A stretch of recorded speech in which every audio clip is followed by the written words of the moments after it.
Hello बच्चों, Manoj Gupta academy में आपका स्वागत है। इस चैनल को सब्सक्राइब कीजिए, लाइक कीजिए और अपने फ्रेंड्स के साथ शेयर कीजिए।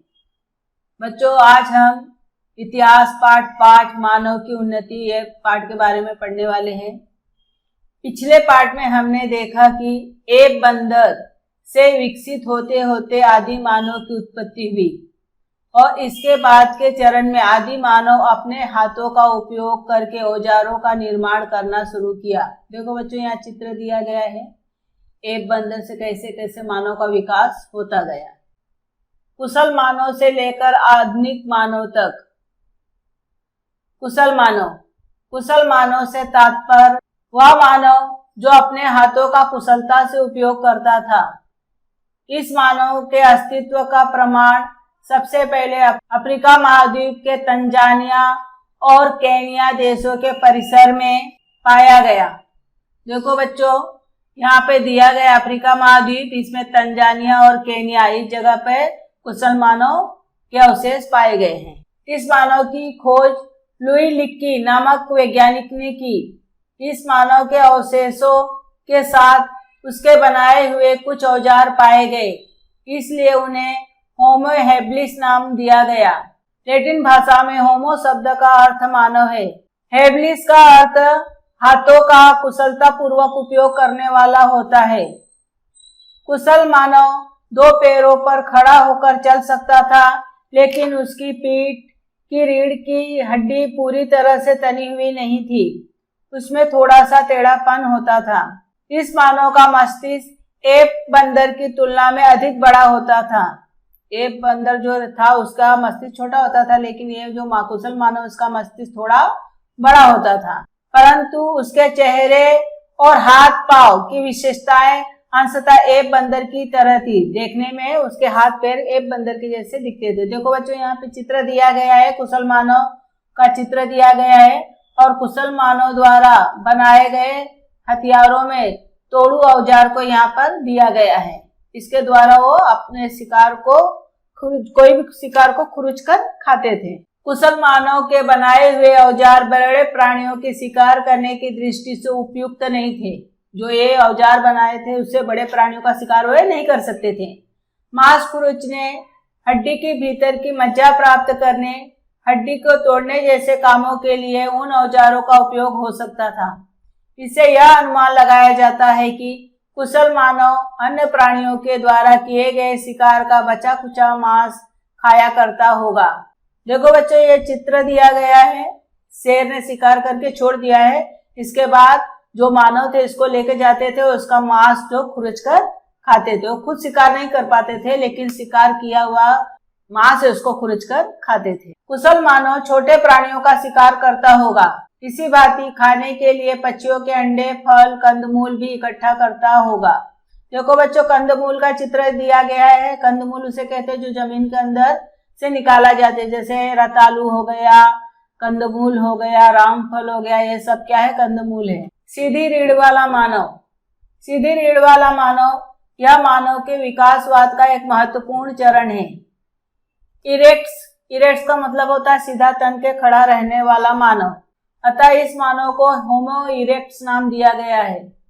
कुशल मानव की तुलना में उसका मस्तिष्क अधिक विकसित था।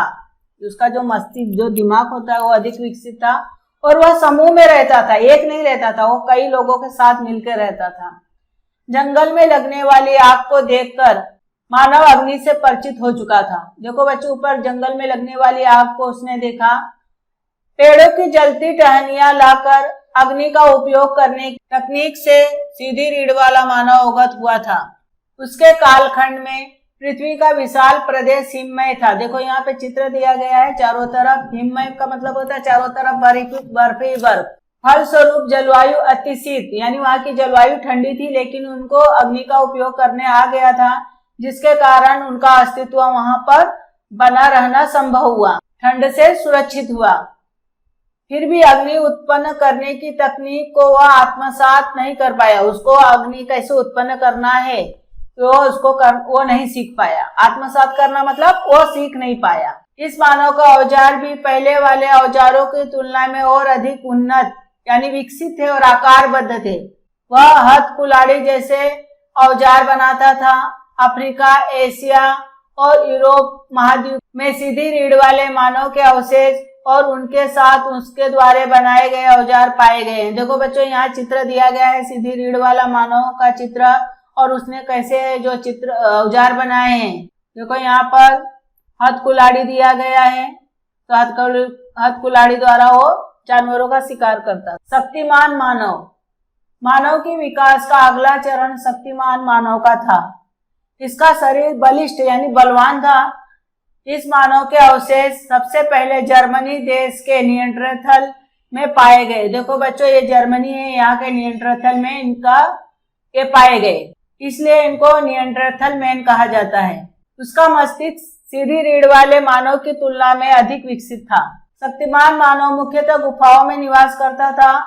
वह पत्थर से छोटे पत्थरों और छोटे पत्थरों के घिसने से निकले हुए छिलके इस प्रकार धोने से विभिन्न आकारों के औजार बनाता था और उन औजारों को लंबी हड्डियों और लकड़ी के पेटों में बिठाकर भाला, कुल्हाड़ी जैसे शस्त्र बनाता था। वह विशालकाय प्राणियों का शिकार भी करता था। देखो बच्चों, यह शक्तिमान मानव जो था गुफाओं में निवास करता था, उसके द्वारा बनाए गए घर, तंबू जैसा घर है ये। चमड़े के मांस कुरेचने के लिए पत्थर के छिलकों से बनाए गए रंधों का उपयोग करता था। देखो बच्चों, यहाँ औजार दिया गया है, इसमें जो दूसरा दिया गया है ये रंधा है। चमड़े के वस्त्रों का उपयोग करता था। वह मुख्यतः मांसाहारी था। वह जो है जानवरों को मांस खाता था और वह आग पर अन्न भूनकर भी खाता था। कठोर लकड़ी की तीलियों को एक दूसरे पर घिसकर और पत्थरों पर एक दूसरे को पटक कर चिंगारी उत्पन्न कर उसपे से आग निर्माण की कला से वह, देखो बच्चों यहाँ चित्र दिया गया है। ये जो शक्तिमान मानव है, ये पत्थर पे पत्थर पटक कर आग उत्पन्न कर रहा है, या लकड़ी को लकड़ी में घिसकर आग उत्पन्न करने, यानी इसको आग कैसे उत्पन्न करना है उसकी जानकारी इसको हो चुकी थी। शक्तिमान मानव ने कुछ कलात्मक कौशलों को भी आत्मसात किया। आत्मसात किया मतलब वो सीख चुका था।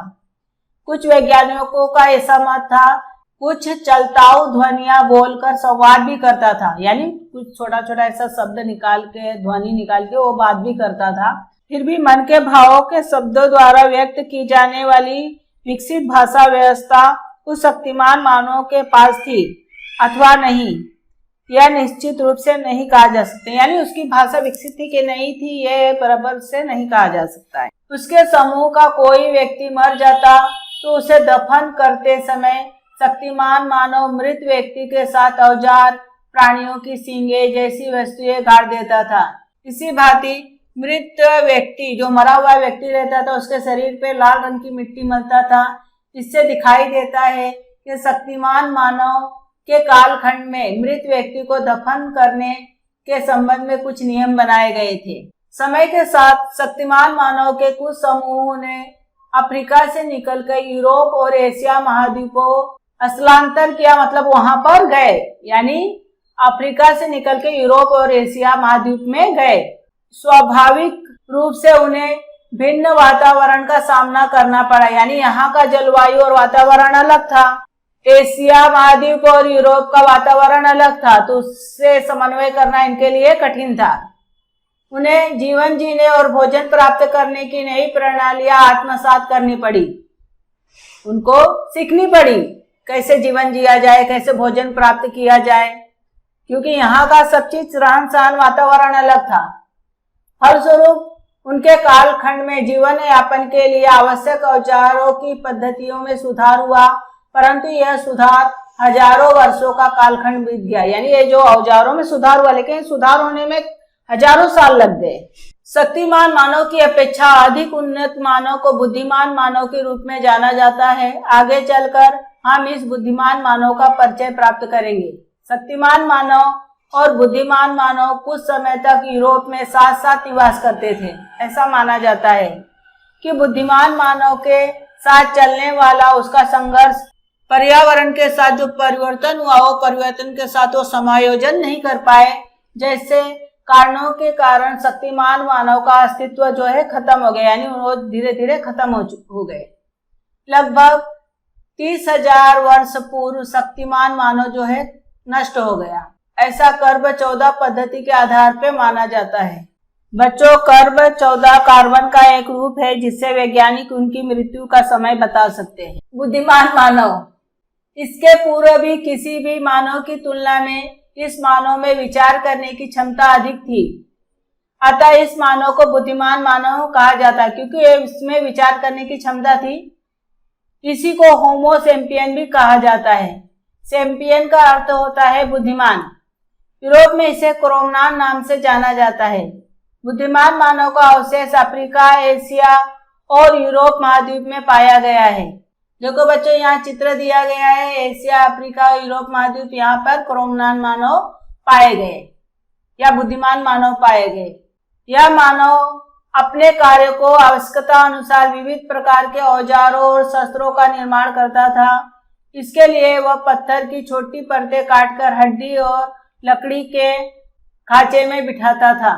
देखो बच्चों, यह चित्र दिया गया है, पत्थर है, पत्थर के खांचे में लकड़ी बिठाकर यह औजार तैयार किया गया है। विकास की प्रक्रिया में बुद्धिमान मानव का स्वर यंत्र, जिससे हम आवाज करते हैं, आवाज निकालते हैं, स्वर यंत्र पूरी तरह से विकसित हो चुका था।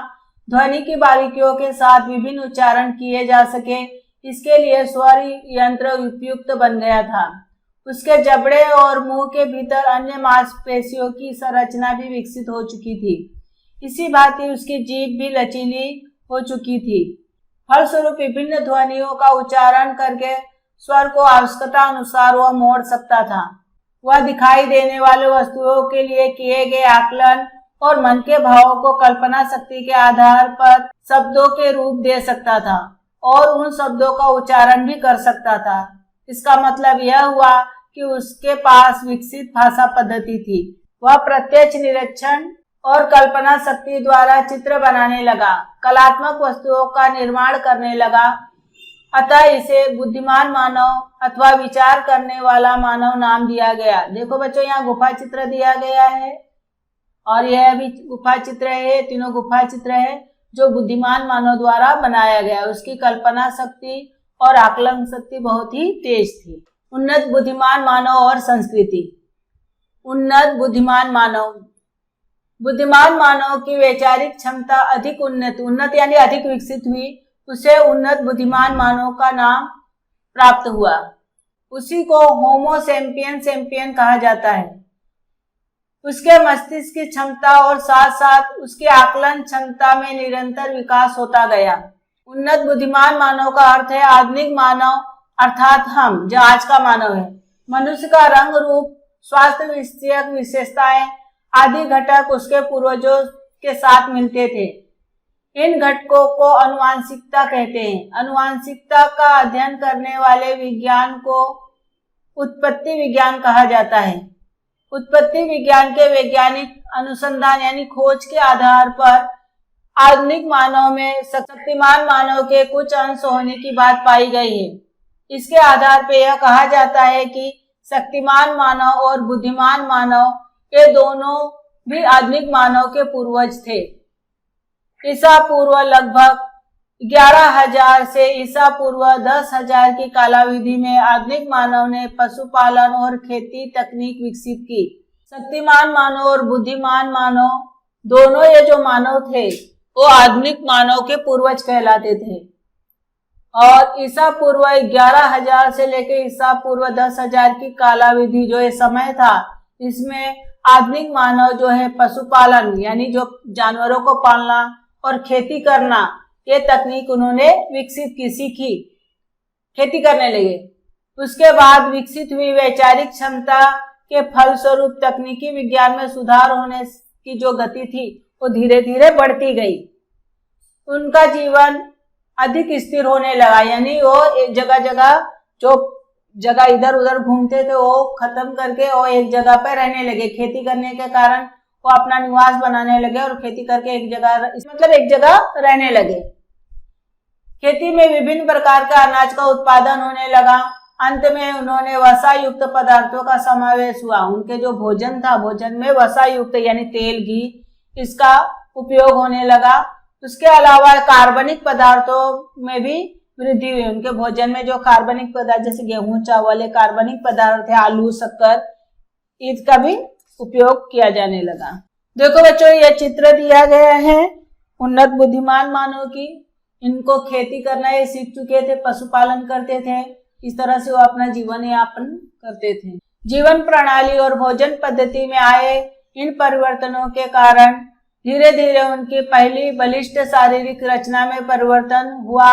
उनके चेहरे का आकार प्रकार भी बदला, यानी उनका शरीर में जो बदलाव हुआ और उनके चेहरे में भी बदलाव होने लगा। आधुनिक मानव का उन्नत बुद्धिमान मानव नाम उसकी शारीरिक क्षमता की नहीं बल्कि बौद्धिक और सांस्कृतिक क्षमता का सूचक है। बुद्धिमान मानव जो नाम पड़ा है उसकी शारीरिक क्षमता के लिए नहीं पड़ा है, बल्कि उसकी बौद्धिक और सांस्कृतिक क्षमता भी बढ़ चुकी थी, इसलिए उनका नाम बुद्धिमान मानव पड़ा। भोजन प्राप्त करने की मौलिक आवश्यकताओं की पूर्ति सभी प्राणी करते हैं। देखना जाए तो भोजन की प्राप्ति सभी जानवर करते, चाहे कुत्ता हो गया, चाहे बिल्ली हो गया, या कोई पक्षी हो गया, सभी लोग अपना भोजन प्राप्त करते हैं। परंतु आधुनिक मानव मात्र इसी से संतुष्ट नहीं होता है। अपनी कल्पनाशीलता, बौद्धिक कौशल और हस्त कौशल के बल पर स्वयं उसके खुद के जीवन को समृद्ध बनाने के लिए वो लगातार प्रयास करता रहा। इससे मानव संस्कृति का उदय हुआ और उसका विकास भी होता गया। पशुपालन और खेती का आरंभ होने के पश्चात मानव द्वारा की गई तकनीकी और सांस्कृतिक उन्नति भी बहुत तेजी से हुआ। जैसे पहियों का निर्माण हो गया, कोई भी हस्तकला की चीजें बनाने लगा। इसी प्रकार तकनीकी और सांस्कृतिक उन्नति भी बहुत तेजी से हुआ। मानव सदृश बानर से प्रारंभ हुई मानव की उन्नति का इतिहास विभिन्न चरणों में विभाजित है। इन चरणों के आधार पर मानव संस्कृति के विभिन्न पहलुओं पर विचार जो है हम अगले पाठ में करने वाले हैं।